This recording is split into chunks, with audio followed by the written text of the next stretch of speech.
everyone, to Soda City Live. Was today as the nation is commemorating the life and legacy of civil rights leader Dr. Martin Luther King Jr. The NAACP South Carolina State Conference hosted its annual King Day at the Dome prayer service and march. City leaders and local community officials had a beautiful day for today's event.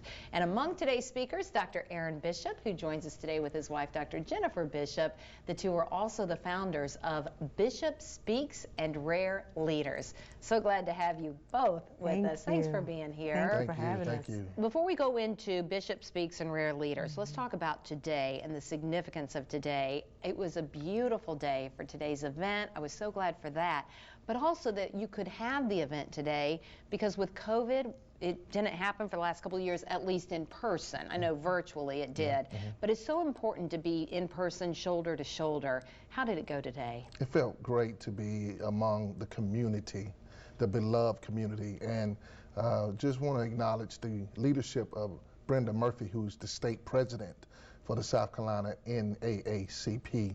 And it just allowed us to remember our significance here in Columbia with the life and legacy of Martin Luther King. The historian Bobby Donaldson has highlighted that Dr. King was supposed to make a trip here to Columbia to the exact same church that we had our prayer breakfast this morning, which was Zion. And sorry, but I see that flying around you. And so he was supposed to be here the day before he got assassinated. And so to start there and then go to the Dome is significant to all of us here in the state of South Carolina. Tell us about that prayer service, Jennifer. How meaningful was that this morning? Well, I wasn't able to attend the prayer service, but at the State House, it was phenomenal. Good. Persons were able to come together and just be in the effervescence of what it meant, and to just encourage each other and to be around persons who had not only missed this experience from years previously because of COVID, but to just remember and reflect on what Dr. King stood for and what we still have to do. Yeah. What strides did you highlight today that have been made over time? Well, we wanted to make sure we expose several gaps. You have the achievement gap, you have the income gap, you even have the digital divide gap. And we want to expose all that because most of that happens in the school system. As a board member of Richland School District 1, I see the data, I see the trouble, but it's up to me and leaders of many organizations to all make sure we do what Dr. King says. He said, if you can't fly, run. If you can't run, walk. If you can't walk, crawl. That means get active. So we had Pan-Hale, which is the Divine Nine, Omegas, Deltas, AKAs, Sigmas, Zetas. We had the 100 black men there. We had Shriners. We had Masonic Order. We had the men of the mosque and people who were leaders of faith there today to make sure we played our role in coming together as a beloved community. You both are active in the community. Tell me about this group, Bishop Speaks and Rare Leaders. What is that, Jennifer? So Bishop Speaks is a consultative group where we go and provide public speaking in various aspects of our expertise, whether it be in education, business development, leadership, and so forth. My husband and I recently received our doctorate in organizational leadership, and when we did that, we formed our nonprofit, which is called Rare Leaders. Rare stands for Robert Azalee Randa and author. Well, it was really Ella.